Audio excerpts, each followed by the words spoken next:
يا أيها الذين آمنوا اتقوا الله وقولوا قولا سديدا يصلح لكم أعمالكم ويغفر لكم ذنوبكم ومن يطع الله ورسوله فقد فاز فوزا عظيما۔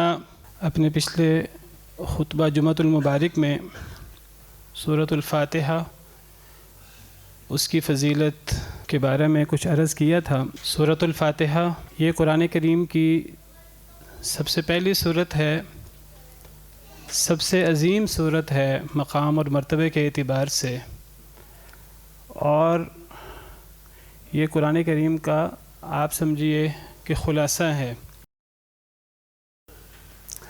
امام قرطبی رحمہ اللہ مشہور مفسر ہیں، وہ فرماتے ہیں کہ کہا جاتا ہے کہ قرآن کریم کے سارے علوم سورہ فاتحہ میں پائے جاتے ہیں۔ یہ گویا کہ سورہ فاتحہ قرآن کریم کا خلاصہ ہے۔ ایک صحابی سیدنا ابو سعید بن معلّہ، ان سے مروی ہے، وہ فرماتے ہیں کہ نبی کریم صلی اللہ علیہ وسلم نے ان سے فرمایا کہ یہاں سے اٹھنے سے پہلے، جہاں بیٹھے ہوئے تھے، یہاں سے اٹھنے سے پہلے، جانے سے پہلے میں تمہیں قرآن کریم کی سب سے عظیم سورت سکھاؤں گا۔ تو جب نبی کریم صلی اللہ علیہ وسلم اٹھنے لگے تو ان صحابی نے عرض کیا کہ اے اللہ کے رسول، آپ نے قرآن کریم کی سب سے عظیم سورت سکھانے کا وعدہ کیا تھا، تو آپ نے فرمایا کہ وہ سورۃ الفاتحہ ہے، الحمدللہ رب العالمین ہے، یہ ام الکتاب بھی ہے، یہ ام القرآن بھی ہے، یہ السبع المثانی بھی ہے، اور یہ قرآن عظیم بھی ہے، او کما قال علیہ الصلاۃ والسلام۔ سورہ فاتحہ کو ہی ام الکتاب بھی کہا جاتا ہے، ام القرآن بھی کہا جاتا ہے، السبع المثانی یعنی 7 وہ آیتیں جو بار بار پڑھی جاتی ہیں، بار بار دہرائی جاتی ہیں، اور سورہ فاتحہ اسی کا نام القرآن العظیم بھی ہے، عظیم قرآن، حدیث مبارکہ کی روح سے۔ اس صورت میں 7 آیات ہیں، اسی لیے اسے السبع المثانی کہا جاتا ہے۔ اس کا یہ نام قرآن کریم میں بھی موجود ہے۔ سورہ حجر میں اللہ رب العالمین فرماتے ہیں وَلَقَدْ آتَيْنَاكَ سَبْعًا مِّنَ الْمَثَانِي وَالْقُرْآنَ الْعَظِيمِ، اے پیارے نبی صلی اللہ علیہ وسلم، ہم نے آپ کو سبع المثانی اور قرآن عظیم عطا کیا ہے۔ تو اس کی 7 آیات ہیں۔ وہ 7 آیات کیسے ہیں؟ پہلی آیت کریمہ بسم اللہ الرحمن الرحیم ہے، یہ پہلی آیت کریمہ ہے۔ یہ فرق ہے اس صورت کا اور باقی صورتوں کا۔ باقی صورتوں کے شروع میں بھی بسم اللہ الرحمن الرحیم پڑھی جاتی ہے، 2 صورتوں کے درمیان بسم اللہ الرحمن الرحیم لکھی بھی جاتی ہے، پڑھی بھی جاتی ہے قرآن کریم میں۔ باقی صورتوں میں یہ اس بات کی علامت ہے کہ یہاں سے اب نئی صورت شروع ہوگی۔ بسم اللہ الرحمن الرحیم قرآن کریم کی آیت تو ہے، لیکن یہ ہر صورت کا حصہ نہیں ہے۔ عام صورتوں کی بات کر رہا ہوں۔ مثال کے طور پر اگر ہم سورۃ الاخلاص کی بات کریں تو سورۃ الاخلاص میں آپ سب کو پتہ ہے 4 آیات ہیں۔ قل هو اللہ احد پہلی آیت، اللہ الصمد دوسری آیت، لم یلد ولم یولد تیسری آیت، ولم یکن لہ کفوا احد چوتھی آیت۔ لیکن سورۃ الاخلاص سے پہلے بسم اللہ لکھی ہوئی ہے اور بسم اللہ پڑھی بھی جاتی ہے، تو وہ سورہ اخلاص کی آیت نہیں ہے، اگرچہ وہ قرآن کریم کی آیت ہے، بطور قرآن نازل ہوئی ہے بسم اللہ الرحمن الرحیم۔ سورہ ملک کی 30 آیتیں ہیں حدیث مبارکہ کے مطابق۔ یہ ایسی صورت ہے جس کو ہر روز رات کو پڑھا جاتا ہے، اور جو اس صورت کو پڑھے تو یہ صورت انشاءاللہ اسے قبر کے عذاب سے بچائے گی، قبر کے عذاب سے اس کی حفاظت کرے گی پڑھنے والے کی۔ حدیث مبارکہ میں اس صورت کی 30 آیات ہیں، وہ 30 آیات بسم اللہ الرحمن الرحیم کے بغیر ہیں۔ تبارک الذی سے شروع ہوتی ہے یہ صورت۔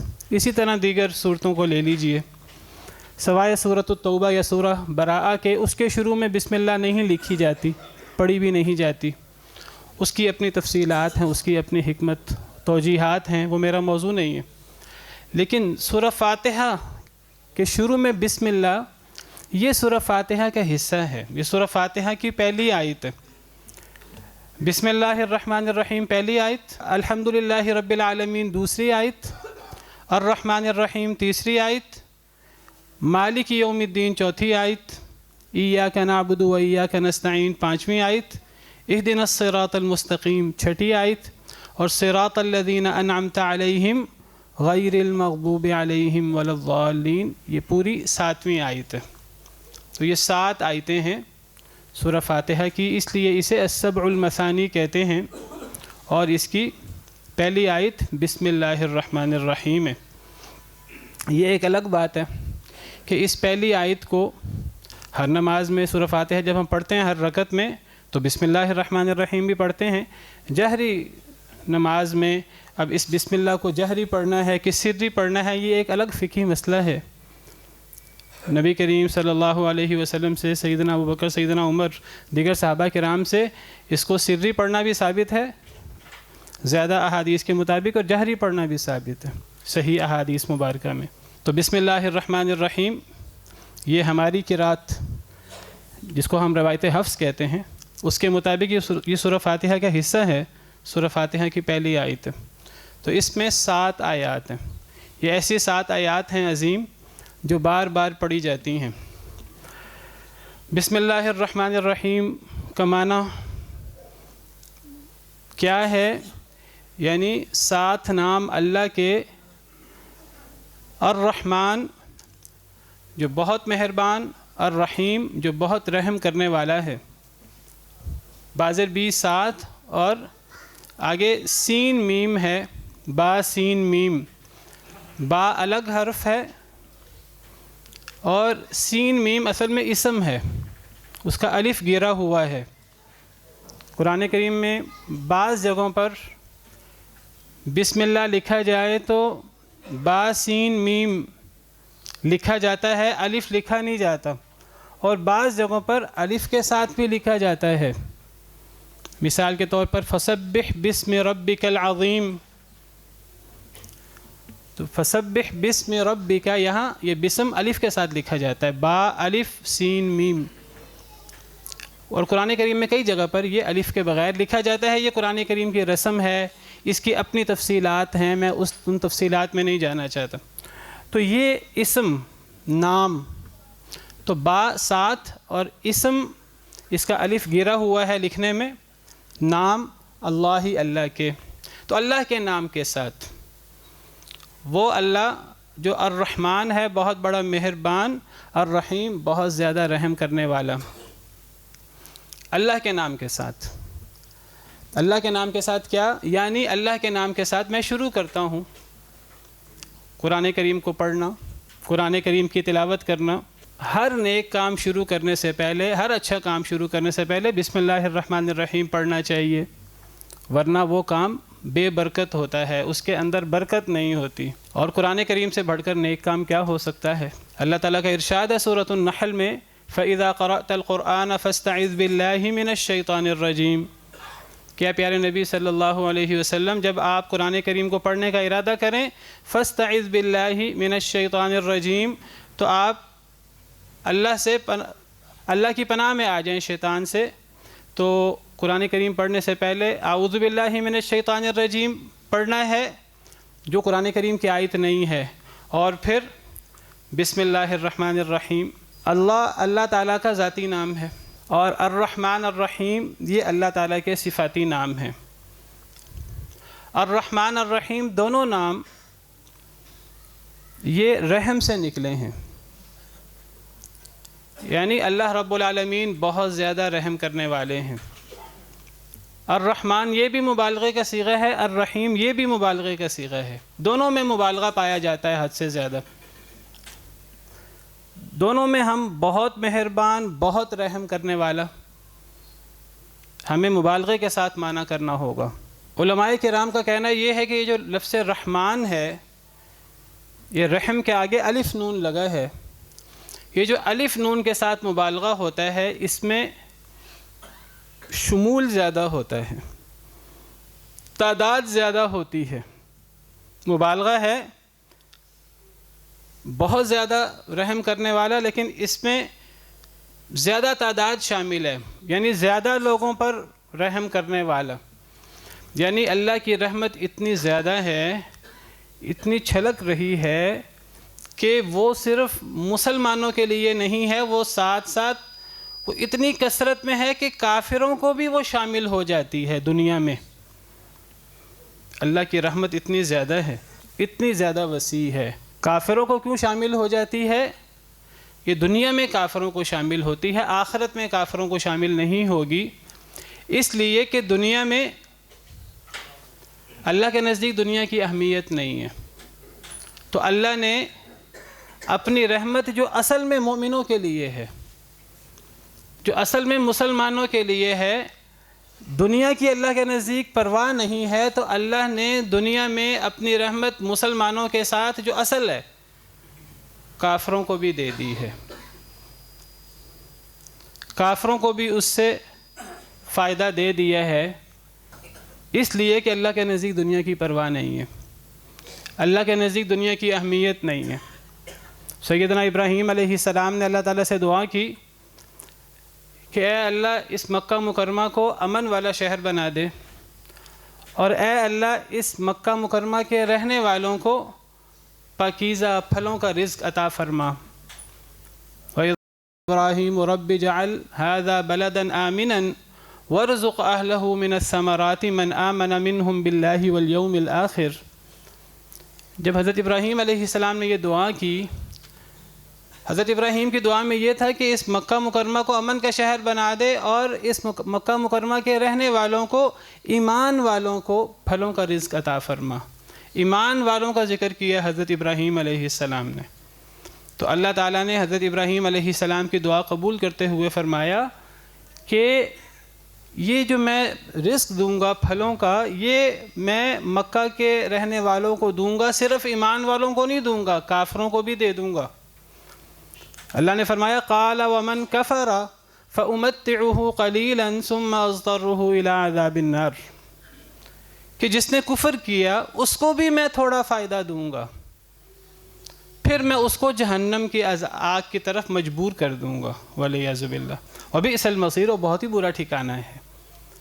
کیا مطلب؟ یعنی دنیا میں میری رحمت کافروں کو بھی مل جائے گی ایک حد تک، لیکن کافروں کے لیے آخرت میں کچھ نہیں ہے۔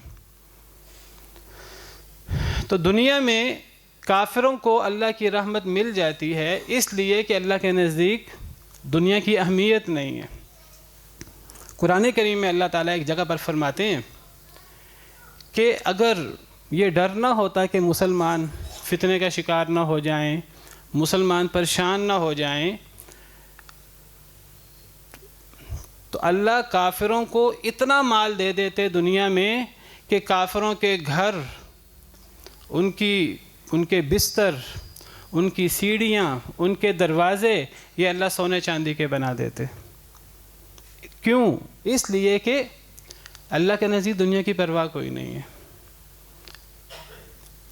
لیکن جہاں اللہ نے یہ فرمایا ہے، ساتھ ہی فرمایا ہے وَإِن كُلُّ ذَلِكَ لَمَّا مَتَاعُ الْحَيَاةِ الدُّنْيَا، کہ یہ سارا دنیا کا ساز و سامان ہے۔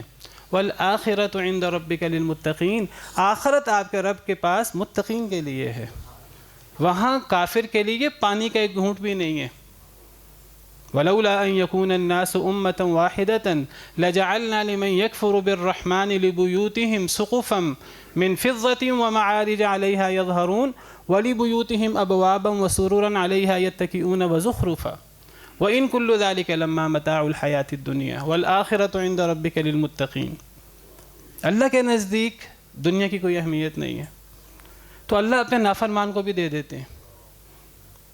ایک اور حدیث مبارکہ میں نبی کریم صلی اللہ علیہ وسلم کا ارشاد ہے، آپ نے فرمایا کہ اگر دنیا کی حیثیت اللہ کے نزدیک مچھر کے پر کے برابر ہوتی، مچھر کے پر کے برابر، دنیا کی حیثیت ہوتی تو اللہ کافر کو پانی کا گھونٹ نہ پلاتے.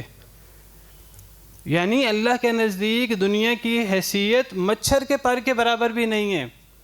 اگر مچھر کے پر کے برابر ہوتی کافر کو پانی کا گھونٹ نہ ملتا. اللہ کا نافرمان، اللہ کے ساتھ کفر کرنے والا، اللہ کے ساتھ شرک کرنے والا، وہ اللہ کی رحمت سے کیسے فائدہ اٹھائے؟ ساری نعمتیں تو اللہ کی ہیں، سارے خزانے تو اللہ کے ہیں. اللہ کے نزدیک پرواہ کوئی نہیں ہے دنیا کی. دنیا کی ساری نعمتیں اکٹھی کر لیں، پوری دنیا سونے کی بھر جائے، دنیا کے سارے خزانے اکٹھے کر لیں، آخرت کے مقابلے میں، جنت کے مقابلے میں ان نعمتوں کی کیا حیثیت ہے؟ نبی کریم صلی اللہ علیہ وسلم کا ارشاد ہے، آپ نے فرمایا کہ سمندر میں اگر انگلی ڈالیں، انگلی کے ساتھ جو پانی لگتا ہے، یہ دنیا کی نعمتوں کی حیثیت ہے. یعنی انگلی کے ساتھ پانی لگتا ہے، وہ کتنا پانی لگتا ہے؟ ایک طرف پورا سمندر ہے، ایک طرف انگلی کے ساتھ لگا پانی کتنا تھوڑا سا پانی ہے، ایک قطرہ بھی ہے کہ نہیں. اور پھر اس مثال کی بلاغت دیکھیے، گہرائی دیکھیے، وہ پانی خشک ہو جاتا ہے 1-2 منٹ میں، ختم ہو جاتا ہے، باقی نہیں رہتا. یہ دنیا کی حیثیت ہے.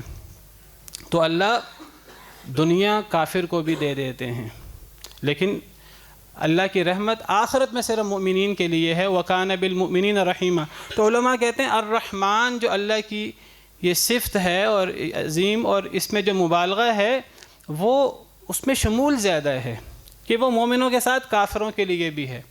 اور الرحیم یہ بھی اللہ کی صفت رحمت ہے. اور اس میں جو مبالغہ ہے، اس میں بھی مبالغہ ہے، یہ مبالغہ دوام پر دلالت کرتا ہے، لمبے عرصے اللہ کی رحمت. اور یہ کس کے لیے ہوگی؟ مومنین کے لیے. کیونکہ اصل زندگی تو دنیا نہیں ہے، دنیا تو ایک عارضی سفر ہے، اصل تو آخرت کی زندگی ہے. تو دنیا کی زندگی میں اللہ کی رحمتیں ایمان والوں کے لیے ہیں، کافروں کے لیے بھی، لیکن آخرت جو اصل زندگی ہے اور ہمیشہ ہمیش کے لیے ہے، وہ نعمتیں صرف ایمان والوں کے لیے. وَكَانَ بِالْمُؤْمِنِينَ رَحِيمًا. اللہ مومنین کے ساتھ رحیم ہے. اللہ کی صفت رحیمیت مومنین کے ساتھ خاص ہے، جس میں دیر پا رحمت ہے، دائمی رحمت ہے. اور یہ جو میں نے بات کہی کہ یہ دنیا اصل میں مومنین کے لیے ہے، دنیا کی نعمتیں بھی اصل میں مومنین کے لیے ہیں. وہ کوئی کسی بندے کو مہمان کے طور پہ بلائیں تو مہمان کے ساتھ بعض دفعہ کوئی بن بلایا بھی چلا جاتا ہے. کافر کی حیثیت یہ ہے دنیا کے اندر. اور یہ بات اللہ تعالیٰ قرآن میں فرماتے ہیں. یعنی آخرت تو مومنین کے لیے ہے ہی ہے، صرف مومنین کے لیے، دنیا بھی مومنین کے لیے ہے. اللہ تعالیٰ قرآن میں فرماتے ہیں قُلْ مَنْ حَرَّمَ زِينَةَ اللَّهِ الَّتِي أَخْرَجَ لِعِبَادِهِ وَالطَّيِّبَاتِ مِنَ الرِّزْقِ. کہہ دیجیے اے اللہ کے رسول صلی اللہ علیہ وسلم، اللہ نے یہ جو زینت نکالی، دنیا کی زیب و زینت، یہ جو پاکیزہ رزق اللہ نے پیدا کیے، اللہ نے اتارے، اس کو کس نے حرام کیا ہے؟ کون انہیں حرام کر سکتا ہے؟ کوئی اسے حرام نہیں کر سکتا. کہنے کا مطلب ہے کہ ہمیں اپنے اوپر وہ چیزیں جو اللہ نے حلال کی ہیں حرام نہیں کرنی چاہیے. پھر اللہ فرماتے ہیں قُلْ هِيَ لِلَّذِينَ آمَنُوا فِي الْحَيَاةِ الدُّنْيَا خَالِصَةً يَوْمَ الْقِيَامَةِ. کہہ دیجئے یہ جو دنیا کی زیب و زینت ہے اور یہ جو دنیا کے پاکیزہ رزق ہیں، قُلْ هِيَ لِلَّذِينَ آمَنُوا فِي الْحَيَاةِ الدُّنْيَا، اے اللہ کے نبی صلی اللہ علیہ وسلم فرما دیجئے کہ یہ ایمان والوں کے لیے ہیں. یہ زیب و زینت ہو، یہ رزق ہو پاکیزہ، یہ ایمان والوں کے لیے ہے دنیا کی زندگی میں. خالصۃ یوم القیامہ، اور قیامت کے دن تو خالص. کیا مطلب؟ یعنی قیامت کو تو یہ رزق اور یہ زیب و زینت خالص ایمان والوں کے لیے ہے.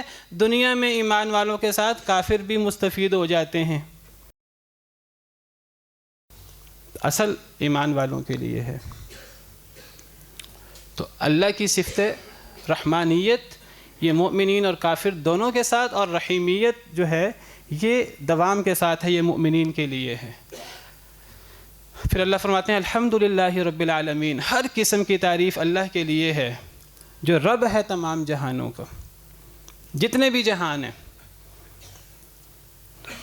وہ عالم ارواح ہو، وہ عالم دنیا ہو، وہ عالم آخرت ہو، وہ جنوں کا جہان ہو، فرشتوں کا ہو، جتنے جہان ہیں تمام جہانوں کا رب، پیدا کرنے والا اور پیدا کر کے چھوڑ دینے والا نہیں، ان کو رزق دینے والا، ان کی ضرورتیں پوری کرنے والا، ان کی حاجتیں پوری کرنے والا، ہر قسم کی نعمت دینے والا، وہ تمام جہانوں کا رب اللہ رب العالمین۔ ہر قسم کی تعریف اللہ رب العالمین کے لیے۔ تعریف کی جتنی قسمیں ہو سکتی ہیں، جتنی صورتیں ہو سکتی ہیں، یہ الحمد کے ساتھ جو لگا ہے یہ جنس کے لیے ہے۔ ہر قسم کی تعریف اللہ کے لیے جو تمام جہانوں کا رب ہے۔ الرحمن الرحیم، جو رحمان ہے اور جو رحیم ہے، رحمان اور رحیم کی میں بات کر چکا ہوں بسم اللہ الرحمن الرحیم کی وضاحت کرتے ہوئے۔ اللہ کی جو صفت رحمت ہے یہ اللہ کی خاص صفت رحمت ہے۔ اللہ تعالیٰ فرماتے ہیں قرآن کریم میں کتب ربکم علی نفسہ الرحمہ، کہ اے لوگو تمہارے رب نے اپنے نفس کے اوپر رحمت کو لازم کر دیا ہے۔ یعنی اللہ پر کوئی بھی کسی چیز کو لازم نہیں کر سکتا۔ اللہ رب العالمین تو سب کے خالق، مالک، رازق ہیں، سب کو پیدا کرنے والے ہیں۔ اللہ کا سب پر حکم چلتا ہے، اللہ پر کسی کا کوئی زور نہیں چلتا، کسی کا کوئی حکم نہیں چلتا، اللہ پر کوئی چیز لازم نہیں کر سکتا۔ اللہ رب العالمین اپنے فضل و کرم سے اپنے اوپر کوئی چیز لازم کر دیں تو یہ اللہ رب العالمین کی شان ہے۔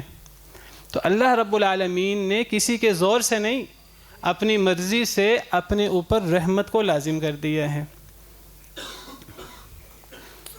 ایک اور حدیث مبارکہ میں نبی کریم صلی اللہ علیہ وسلم فرماتے ہیں کہ اللہ رب العالمین فرماتے ہیں کہ ان رحمتی تغلب غضبی، کہ میری رحمت میرے غصے پر حاوی ہے۔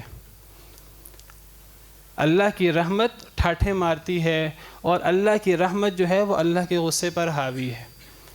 اور یہ قرآن کریم کی آیت جو میں نے آپ کے سامنے پڑھی تھی، کتب ربکم علی نفسہ الرحمہ، تمہارے رب نے اپنے نفس کے اوپر رحمت کو لازم کر دیا ہے۔ لیکن یہ بات یاد رکھنے کی ہے کہ اللہ نے تو اپنے اوپر رحمت کو لازم کر دیا ہے، لیکن اللہ کی رحمت وہ کس کے لیے ہوگی؟ دنیا میں تو مسلمانوں کے ساتھ کافر بھی طفیلی کے طور پر فائدہ اٹھا سکتے ہیں، لیکن آخرت میں جو اصل زندگی ہے، اللہ کی رحمت اصل میں کس کے لیے ہے؟ اللہ کی رحمت ہر ایرے غیرے کے لیے نہیں ہے۔ اللہ کی رحمت، اگرچہ اللہ نے اپنے نفس کے اوپر رحمت کو لازم کر دیا ہے، اللہ نے طے کر دیا ہے کہ میں نے رحم کرنا ہے، اللہ کی رحمت صرف اس کے لیے ہے جو اللہ کی رحمت کا طلبگار ہے، اللہ تعالیٰ سے، جو اللہ سے اللہ کی رحمت چاہتا ہے۔ اگر کوئی اللہ کی رحمت چاہتا نہیں ہے، کسی کو اللہ کی رحمت کی خواہش اور طلب نہیں ہے، تو اللہ رب العالمین بہت باوقار ہیں، اللہ رب العالمین بڑے عزت والے ہیں۔ اگر کوئی اللہ کی رحمت کا طالب نہیں ہے تو اللہ رب العالمین اسے کبھی اپنی رحمت نہیں دیں گے، یہ بات یاد رکھیے۔ اللہ کی رحمت صرف اس شخص کے لیے ہے جو اللہ کی رحمت کا طلبگار ہو۔ علامہ اقبال کی زبان میں، ہم تو مائل بکرم ہیں، کوئی سائل ہی نہیں، راہ دکھلائیں کسی، کوئی راہ و منزل ہی نہیں۔ کوئی راہ دیکھنے کی کا طلبگار تو ہو، اللہ سے ہدایت مانگے تو صحیح، اللہ سے اللہ کی رحمت مانگے تو صحیح، پھر اللہ تعالیٰ کا، اللہ کی رحمت دیکھے، پھر اللہ کا کرم دیکھے۔ لیکن کوئی اللہ کی رحمت مانگے ہی نہ، اللہ سے منہ موڑ لے، صرف منہ نہ موڑے، منہ موڑ کر بھاگ کھڑا ہو، تو اللہ رب العالمین اس پر اپنے رحمت کیوں کریں؟ اللہ کی شان کے خلاف ہے۔ نولیہ ما تولی، اللہ فرماتے ہیں کہ جو اللہ سے منہ موڑ لیتا ہے، جہاں وہ منہ کرتا ہے ہم اس کو ادھر ہی پھینک دیتے ہیں۔ وَنُصْلِهِ جہنم، اسے جہنم میں داخل کر دیں گے۔ وَسَاءَتْ مَصِيرًا، بہت برا ٹھکانہ ہے۔ اور جو کوئی اللہ کی طرف متوجہ ہو کر دیکھے، وہ اللہ کی طرف چلے گا، اللہ دوڑ کے اس کی طرف آئیں گے۔ وہ ایک قدم آئے گا، اللہ دو قدم آئیں گے۔ وہ اللہ کا ذکر اپنے دل میں کرے گا، اللہ اس کو اپنے دل میں یاد کریں گے۔ وہ اللہ کو ایک مجمع میں یاد کرے گا، اللہ اس سے بہتر مجمع میں اس کا ذکر کریں گے۔ فَاذْكُرُونِي أَذْكُرْكُمْ وَاشْكُرُوا لِي وَلَا تَكْفُرُونَ، اللہ سے مانگ کر تو دیکھیے۔ لیکن اگر اللہ سے نہ مانگا جائے، اللہ کی رحمت کا کوئی طلبگار ہی نہیں ہے، تو اللہ کی رحمت ایسے شخص کے لیے نہیں ہے۔ مالک یوم الدین، وہ مالک ہے جزا اور سزا کے دن کا۔ الدین، دین کہتے ہیں بدلے کو، بدلے کا دن کا مالک ہے، یعنی قیامت کا بدلے کا دن، یوم الدین، یہ قیامت کا دن ہے۔ قیامت کے بہت سارے نام ہیں، ان ناموں میں سے ایک نام یوم الدین ہے۔ تو قیامت کے دن ہر چیز کا بدلہ ملے گا، نیک انسان کو نیکی کا اور برے شخص کو اس کی برائی کا، اور اصل بدلے کا دن قیامت کا دن ہے۔ اگر کوئی بندہ یہ سمجھے کہ یہ دنیا بدلے کی جگہ ہے تو یہ صحیح بات نہیں ہے۔ ہاں، دنیا کے اندر بدلہ مل سکتا ہے، کوئی تھوڑا بہت بدلہ کسی کو اس کی نیکی کا دنیا میں مل جائے، کسی کو اس کی برائی کا دنیا میں بدلہ مل جائے، لیکن اصل بدلے کا دن آخرت کا دن ہے۔ دنیا میں بدلہ نہیں ہو سکتا، یہ بات یاد رکھیے۔ یعنی جو کوئی انسان اللہ کی نافرمانی کرتا ہے، گناہوں کی بڑی نحوستیں ہوتی ہیں، گناہ کے بڑے اثرات ہوتے ہیں، ہم تصور نہیں کر سکتے۔ بعض گناہ ایسے ہوتے ہیں کہ گناہ ایک انسان کرتا ہے، اس کے اثرات سینکڑوں، ہزاروں، لاکھوں لوگوں پر پڑتے ہیں۔ گناہ ایک انسان کر رہا ہوتا ہے، اس کے اثرات جانوروں پر پڑتے ہیں۔ جب انسان کے اعمال کی وجہ سے قحط آتا ہے، جانوروں کا کیا قصور ہوتا ہے؟ لیکن آپ دیکھیے وہ بھی اس کا شکار ہوتے ہیں۔ یہ گناہوں کی نحوست ہوتی ہے۔ گناہوں کا بدلہ دنیا میں نہیں ہوتا، یہ بات یاد رکھیے۔ دنیا میں اس کی کوئی چھوٹی سی مثال ہو سکتی ہے ہمیں سمجھانے کے لیے، صرف اصل بدلہ آخرت میں ہوتا ہے۔ اللہ تعالیٰ فرماتے ہیں قرآن کریم میں وَلَوْ يُؤَاخِذُ اللَّهُ النَّاسَ بِظُلْمِهِمْ مَا تَرَكَ عَلَيْهَا مِن دَابَّةٍ، اگر اللہ لوگوں کے ظلم کا مواخذہ کرنا شروع کر دے دنیا میں، اس دنیا میں ایک جانور باقی نہ بچے۔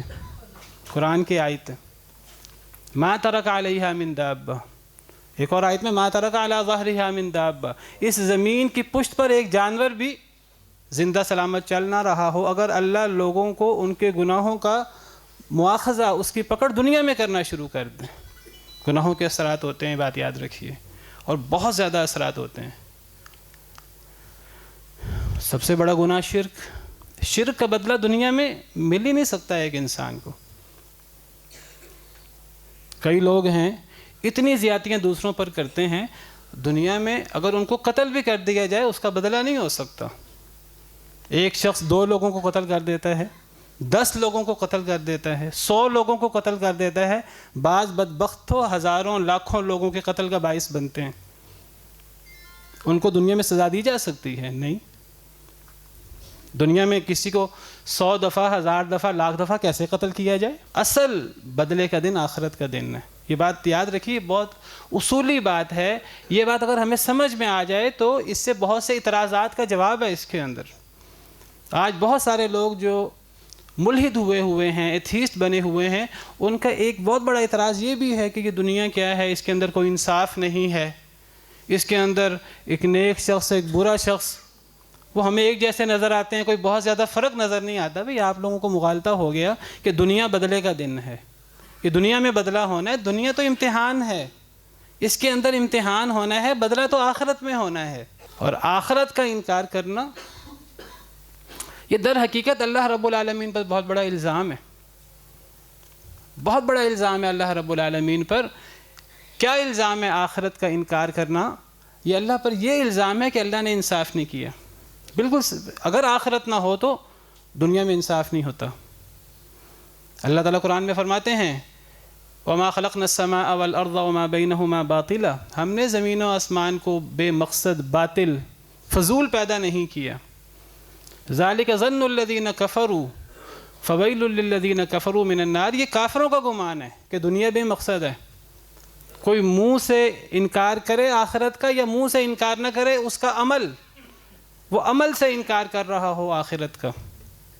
اگر ایک بندہ عمل کر رہا ہے، اس کو حلال حرام کی کوئی پرواہ نہیں ہے، تو وہ آخرت کا انکار کر رہا ہے، چاہے وہ منہ سے 100 دفعہ کہے کہ میں آخرت کو مانتا ہوں۔ آخرت کا انکار کرنا اپنی زبان سے یا اپنے عمل سے، اللہ فرماتے ہیں یہ کافروں کا گمان ہے، اور ایسے کافروں کے لیے جہنم کی سزا ہے۔ کافروں کے لیے جہنم صرف آخرت کا انکار اتنا بڑا جرم ہے، اس ایک جرم پر جہنم کی سزا ہے۔ کیوں؟ اللہ فرماتے ہیں اس لیے ام نجعل الذین آمنوا وعملوا الصالحات کالمفسدین فی الارض، کیا ہم ایمان والوں کو زمین میں فساد کرنے والوں کے برابر کر دیں؟ ام نجعل المتقین کالفجار، کیا ہم متقی لوگوں کو فاسق و فاجر لوگوں کی طرح کر دیں؟ اگر آخرت کا انکار کرو تو ایمان والے اور فاسق و فاجر دنیا میں تو کوئی بہت زیادہ فرق نظر نہیں آتا، دنیا میں ایمان والوں کا اور فاسق و فاجر لوگوں کا بہت زیادہ فرق نظر نہیں آتا، بلکہ کئی دفعہ کافروں پر زیادہ نعمتیں نظر آتی ہیں۔ اور یہ جو آج مادیت پرست لوگ ہیں وہ اس کو اپنی دلیل کے طور پہ پیش کرتے ہیں، اگر ہم غلط ہیں ہم پہ اتنی نعمتیں کیوں ہیں اللہ کی؟ اصل میں سمجھا ہی نہیں بات کو، آپ پر اللہ کی نعمتیں نہیں ہیں۔ دنیا کے اندر کسی پر نعمتیں ہونا، انعامات ہونا، وہ انعام ہے کہ وہ عذاب ہے؟ اللہ تعالیٰ فرماتے ہیں کہ یہ جو کافر اور منافق لوگ ہیں اگر ان پر اللہ کی نعمتیں ہوں تو یہ نعمتیں نہیں ہیں، یہ عذاب ہے اللہ تعالیٰ کا۔ فَلَا تُعْجِبْكَ أَمْوَالُهُمْ وَلَا أَوْلَادُهُمْ، اے نبی صلی اللہ علیہ وسلم آپ کو ان کے مال اور ان کی اولادیں تعجب میں نہ ڈالیں۔ إِنَّمَا يُرِيدُ اللَّهُ لِيُعَذِّبَهُمْ بِهَا فِي الْحَيَاةِ الدُّنْيَا، اللہ چاہتے ہیں اس مال اور اولاد کو ان کے لیے دنیا میں عذاب بنا دے۔ وَتَزْهَقَ أَنفُسُهُمْ وَهُمْ كَافِرُونَ، کہ یہ مال اور اولاد کی محبت میں اتنے غرق ہوں کہ جب یہ دنیا سے نکلیں تو اسی غفلت، اسی کفر کی حالت میں یہ دنیا سے چلے جائیں۔ تو یہ مال اور اولاد تو ان کے لیے عذاب ہے، یہ کوئی نعمت نہیں ہے۔ تو آخرت یہ یوم الدین ہے، یہ بدلے کا دن ہے۔ دنیا تو امتحان کے لیے ہے، دنیا کے اندر صرف دنیا کو دیکھ کر نہیں پہچانا جا سکتا کہ فلاں شخص پر اللہ کی نعمتیں زیادہ ہیں تو اللہ اس کے زیادہ قریب ہے اور وہ اللہ کو زیادہ محبوب ہے، فلاں شخص پر نعمتیں دنیا کی کم ہیں تو وہ شاید اللہ اس سے ناراض ہیں، ہرگز نہیں۔ اگر یہ کرائیٹیریا ہو تو حضرت موسیٰ اور فرعون میں سے زیادہ نعمتیں دنیا کی تو فرعون کے پاس تھیں، حضرت ابراہیم اور نمرود میں سے دنیا کی نعمتیں، اقتدار وغیرہ تو نمرود کے پاس تھا، آپ مقابلہ ہی نہیں کر سکتے۔ تو اصل دار الجزا جو ہے وہ آخرت ہے، اور مالک یوم الدین، اللہ تعالیٰ دار الجزا یوم الدین کے مالک ہیں۔ اس کا مطلب یہ نہیں کہ اللہ تعالیٰ دنیا کے مالک نہیں ہے، دنیا کے اختیار اللہ کے پاس نہیں ہے، اللہ دنیا کے بھی مالک ہیں، اللہ آخرت کے بھی مالک ہیں، لیکن جو آخرت میں جو اللہ رب العالمین کی ملکیت ہے اور اللہ رب العالمین کا اختیار ہے وہ سب کو نظر آ رہا ہوگا، اس کا کوئی انکار نہیں کر سکے گا۔ دنیا کے اندر لوگوں کو دھوکہ ہو جاتا ہے، کسی کے پاس تھوڑا سا مال آیا، تھوڑا سا اقتدار آیا، وہ خدا بن جاتا ہے، اللہ معاف کرے، دنیا کے اندر۔ حالانکہ دنیا میں اگر کسی کے پاس مال ہو، اقتدار ہو، پھر بھی اس کے ہاتھ میں کچھ نہیں ہوتا، زندگی موت کیا اس کے ہاتھ میں ہو جاتی ہے؟ کیا وہ اپنے آپ کو بیماریوں سے محفوظ کر سکتا ہے؟ کیا وہ اپنے آپ کو آزمائشوں سے محفوظ کر سکتا ہے؟ ہرگز نہیں، لیکن دھوکہ ہو جاتا ہے۔ کئی لوگ ہیں دنیا کے اندر وہ الوہیت کا دعویٰ کر دیتے ہیں، بڑے بڑے تکبر کے بول بولتے ہیں، قیامت کے دن کوئی بھی تکبر کا بول نہیں بول سکے گا، قیامت کے دن کوئی بھی کسی کو بھی غلط فہمی نہیں ہوگی۔ قیامت کے دن اللہ تعالیٰ پوچھیں گے، ساتوں زمینیں اللہ رب العالمین کی مٹھی میں ہوں گی، آسمان اللہ رب العالمین کے دائیں ہاتھ کے گرد لپٹے ہوں گے، اور اللہ فرمائیں گے لمن الملک اليوم، آج کے دن بادشاہت کس کے پاس ہے؟ 3 دفعہ اللہ تعالیٰ فرمائیں گے، کسی کو بات کرنے کی ضرورت نہیں ہوگی۔ پھر اللہ خود فرمائیں گے للہ الواحد القہار، اللہ اکیلے قہر کرنے والے کے لیے۔ تو اللہ دنیا کے بھی مالک ہیں، اللہ آخرت کے بھی مالک ہیں، لیکن آخرت میں اللہ رب العالمین کا یہ اختیار سب کے سامنے نمایاں ہوگا، واضح ہوگا۔ یوم لا تملک نفس لنفس شیئا، اس دن کوئی نفس کسی نفس کے لیے ذرہ برابر بھی اختیار نہیں رکھے گا۔